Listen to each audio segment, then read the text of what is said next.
முக்கியமான ஒரு நபர். தமிழ் சினிமாவுக்குன்னு தனி அடையாளம் கொடுத்த இயக்குனர்.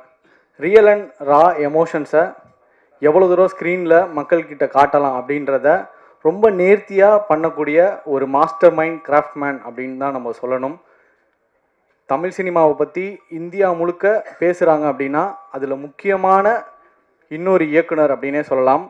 எனக்கு சத்தியமாக இவரை பற்றி அறிமுகம் பண்ணுற அளவுக்கு எனக்கு வயசு இருக்கா அப்படின்றதும் தெரியலை. திரு பாலா அவர்களை அன்போடு பேச அழைக்கிறோம். இயக்குனர் திரு பாலா அவர்கள்.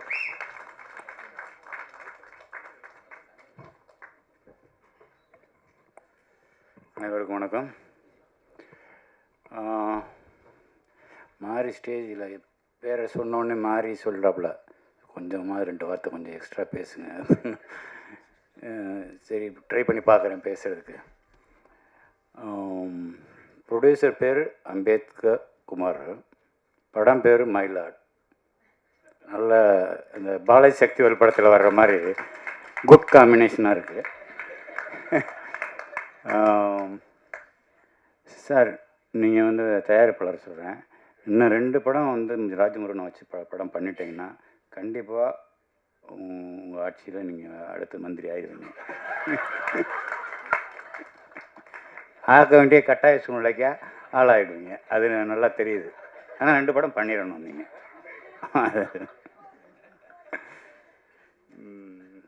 அப்புறம் சாண்ட்ரோன் படம் பாட்டு கேட்ட வரைக்கும் எனக்கு ரொம்ப திருப்தியாக இருக்குது. நான் படம் இன்னும் பார்க்கல அப்படிங்கிறது இதனால் ரொம்ப கஷ்டமாக இருக்குது. ஆனால் படம் பார்க்கலைன்ற ஒரு ஒரு ஒரு குற்ற உணர்ச்சியே இல்லாத அளவுக்கு மாரி செல்வராஜ் வந்து மொத்த டீட்டெயிலையும் சொல்லிட்டாப்புல. ஸோ இது எவ்வளோ மரியாதைக்குரிய படம் அப்படின்றது மாரி செல்வராஜ் வாயிலேருந்து வந்துச்சுனால அது நிச்சயமாக தரமான படமாக தான் இருக்குன்றது என்னோட நம்பிக்கை. அப்புறம் சார் சொல்லிட்டோம். சார் வெங்கடேஷ் சார், நீங்கள் பேசி எனக்கு தெரியாது, நான் உங்களை பார்த்ததுக்கு முன்னாடி நீங்கள் பேசிகிட்டு இருக்கும்போது இவர் யாருன்னு சொல்லி கேட்டேன் மாறிட்ட. அவர் வெங்கடேஷ் டைரக்டர் 40 படம் பண்ணியிருக்கிறாரு அப்படின்னாரு. அது உண்மையா சார்? எனக்கு தெரியாது. ஓ 23 சார், மன்னிச்சுங்க சார், நான் உங்களுக்கு கவனிக்காமட்டேன். அப்புறம் உங்களை சொல்லவே வேண்டாம், நீங்கள் வந்து ரியலிஸ்டிக் ஃபிலிம் சின்ன பசங்களாக வச்சுட்டு எவ்வளோ பிரமாதமான படம் பண்ணியிருக்கீங்க. ஞானவேலும் பேசுகிறாப்புல. குரு எங்கேயோ 2-3 இடத்துல பாட்டில் அடி வாங்கியிருப்பீங்கன்னு நினைக்கிறேன் மண்டையில். ஏன்னா அந்த எக்ஸ்ப்ரெஷன் அவ்வளோ துல்லியமாக இருக்குது. பாக்கி எல்லோரும் சினிமா நடிகர் மாதிரி அப்படின்னுவாங்க, கண்ணு சிமிட்டுவாங்க, எதுவுமே இல்லை. நிஜமாகவே அடி வாங்கின மாதிரி ஒரு எக்ஸ்ப்ரெஷன் கொடுத்தீங்க. அதுதான் இல்லாமல் நீங்கள் வந்து ஒரு ஜிகர் தண்டா படத்தில் போய் ஒரு இருக்கிற எல்லா குரூப்புக்கும் வந்து ஆக்டிங் கோர்ஸ் சொல்லி கொடுப்பீங்க. அப்படி ஒரு கேரக்டர் உண்மையிலே ரொம்ப அருமையாக இருந்துச்சு. அந்த ஒரு ஷாட் ரொம்ப பிரமாதம்.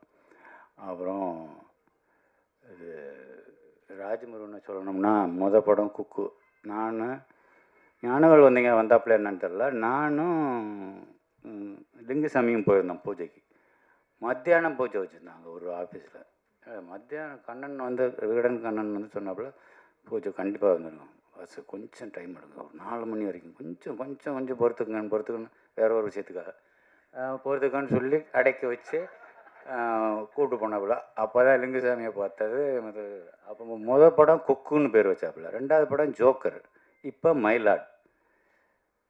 பொறுப்புணர்ச்சி இருக்க தான் செய்யுது. அதே சமயம் இவ்வளோ நக்கலாக வந்து டைட்டில் வைக்கிறதுன்றது அது ராஜமுருகனால் மட்டும்தான் முடியும். அதுக்கப்புறம் சசி சொல்லணும், மெய்யழகன் டைரக்டர் வந்திருக்கிறாரு. அவருக்கு படம் பார்த்தேன் சார், ரொம்ப பிரமாதமாக இருந்துச்சு. சசி அந்த ராஜாதி ராஜாவா பாட்டு, என்ன சாங், ராசாதி ராஜா, அந்த பாட்டுக்கு கோரியோகிராஃபரே வைக்கலன்னு நினைக்கிறேன். ஏன்னா அவ்வளோ பிரமாதமாக ஆடியிருக்கேன். டான்ஸ் பார்த்தீங்கன்னா அடே கப்பா, இப்படி ஒரு டான்ஸ் நான் எங்கேயுமே பார்த்ததில்லை. நல்ல வேளை நான் மைக்கேல் ஜாக்சன் செத்து போயிட்டேன். ஒருவேளை இந்த கேரக்டர் வந்து இப்படி தான் ஆடணும்னா குணா ஃபிக்ஸ் பண்ணி ஹோம் ஒர்க்கெல்லாம் பண்ணி ஆடிப்பான்னு நினைக்கிறேன். அதுதான் எனக்கு ஒரு சந்தேகமாக இருக்குது. ஒரு சிலரை வந்து நமக்கு பிடிச்சி போச்சு. இப்போ மணி சார் எடுத்துங்களேன். மணி சார் படம் எல்லா படத்தையும் பார்த்தா அது நல்லா இருக்கோ நல்லா இல்லையோ, அவரை பிடிச்சிருக்கிறதுனால அந்த படம் நல்லா எது பண்ணியிருந்தாலும் அது நல்லா இருக்கிற மாதிரி தான் நமக்கு பிடிச்சவங்களுக்கு நமக்கு அப்படி தோணும். அப்படி தான் சசி என்ன படம் பண்ணாலும் அவர் தம்பி ஒரு சிஷியன்ற முறையில் அவன் என்ன பண்ணாலும் எனக்கு பிடிக்குது. அதுதான் அவன் மேலே நான் வச்சுருக்கிற பாசம், அவன் என் மேலே வச்சுருக்கிற பாசம். அந்த பாசம் உண்மையானதுனால தான் இந்த நக்கல் நியாண்டியெல்லாம் இல்லைன்னா வேறு ஆளாக அந்த மேலே பாலிஸ்டாக சொல்லிட்டு போயிடலாம். நல்லா பண்ணியிருக்கீங்க சார், சசி சார், சூப்பர் சார்னு சொல்லிட்டு போயிடலாம்.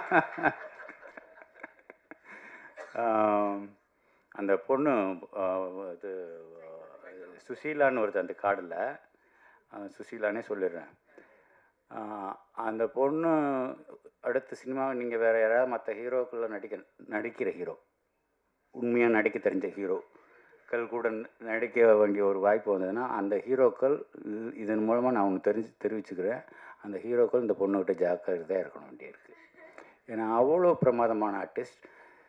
ஒரு கன்னட படம் பார்த்தேன், சும்மா ஒரு செலெக்ஷனுக்காக பார்க்குறம்போது ஒரே ஒரு சீன் தான் பார்த்தேன். அதில் கிட்டத்தட்ட ஒரு 4 நிமிஷம் ஓடுது அந்த ஒரே காட்சி, ஒரே ஷாட். அந்த ஒரே ஷாட்டில் அவ்வளோ ஆக்ரோஷமான நடிப்பு. குட்டி உண்டியாக இருந்துட்டு இவ்வளோ தூரம் இவ்வளோ ஆக்ரோஷமாக நடிக்கிறாள் யார் இந்த பொண்ணு அப்படின்னு சொல்லி ரொம்ப ஒத்து கவனிக்க வேண்டிய அளவுக்கு அவளோட பெர்ஃபார்மன்ஸ் இருந்தது. மிகப்பெரிய வாழ்த்துக்கள்மா, நீ ரொம்ப நல்லா வரணுன்றது என்னோடய வேண்டுதலாகவும் இருக்குது. விழாவில் நாயகன் சானுக்கு என்னோடய வாழ்த்துக்கள். படத்தை பார்க்க பாரதி வந்திருக்கிறாப்புல, பாரதி சொல்ல வேணாம், அவங்க 2 பேருக்கும் அவருக்கு ராஜமுருகனுக்குன்னா ஸ்பெஷலாக வார்த்தையில் ஒதுக்கி வச்சுருப்பாப்புல. ராஜமுருகன் படம் வரும்போது இந்த வார்த்தையில் போட்டுக்கலாம் அப்படின்னு சொல்லி அதில் அவங்களுக்குள்ள ஒரு அண்டர்ஸ்டாண்டிங் இருக்குது. நம்மலாம் கேட்டோம்னாக்கா ஒரு 4 நாள் கழித்து ஏதோ ஒன்று அனுப்புவாப்புல, அப்புறம் கொஞ்சம் வற்புறுத்தினதுக்கப்புறம் நல்ல வரிகள் வந்து சேரும். ராஜமுருகனுக்கு ஆட்டோமேட்டிக்காக கொடுத்துருவார், அதில் ஒன்றும் சந்தேகம் இல்லை. வேறு என்ன சொல்கிறது, மொத்தத்தில் படம் பார்க்கணும் அப்படின்னு ஒரு நம்ம ப்ரொடியூசர் வந்து தேட்டரில் பார்த்துக்கிறேன்னே 13ஆம் தேதி நைட்டு ஊருக்கு போகிறேன், தேட்டரில் பார்த்துக்கிறேன், இல்லை தனியாக பார்த்துருங்க சொல்லி கேட்டிருக்கிறாரு. ராஜமுருகன் நேற்று கூப்பிட்டும்போது போக முடியல, நான் ஊருக்கு போகிறதுக்குள்ளே கண்டிப்பாக நான் தனியாக பார்த்துட்டு உங்களை கூப்பிட்றேன் சார். அடுத்து உங்களை மந்திரியாகவே பார்த்துடலாம். ஸோ படம் சம்மந்தப்பட்ட அனைவருக்கும் என்னோட மனமார்ந்த நல்வாழ்த்துக்கள். ரொம்ப நன்றி என்னையை கூப்பிட்டதுக்கு. ரொம்ப நாளுக்கு அப்புறம் ஒரு ஃபங்க்ஷனுக்கு வந்துட்டு கொஞ்சம் மன நிறைவோட, கொஞ்சம் பாரங்கள் குறைஞ்சி, கொஞ்சம் லேசான மனசோட போகிறது. மாரி செல்வராஜ் அடிக்கடி சொல்கிறது, 4 பேரோட கலந்து பேசுங்க, தனியாக இருக்காதீங்க, தனிமையில் இருக்கிறாதீங்க. இப்போ போய் மேடையில் பேசுனீங்கன்னா கொஞ்சம் 2 வார்த்தை 4 வார்த்தை ஜாஸ்தி பேசுங்க அப்படின்னு சொன்னதெல்லாம் மாரி செல்வராஜ் வந்து இப்போ என்னோடய வழிநடத்தி மாதிரி தான் ஒரு நட்பு எங்கள் 2 பேருக்குள்ளே போய்கிட்டு இருக்குது. அது தொடரும்ன்ற ஒரு நம்பிக்கை இருக்குது. ஸோ அனைவருக்கும் என்னுடைய நல்வாழ்த்துக்கள்.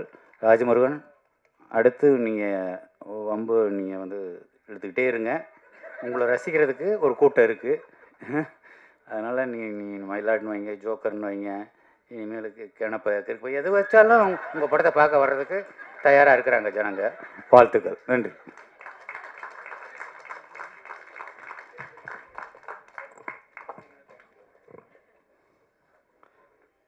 சார் பாலா சார், ரொம்ப நன்றி சார் இங்கே வந்ததுக்கு. மாரி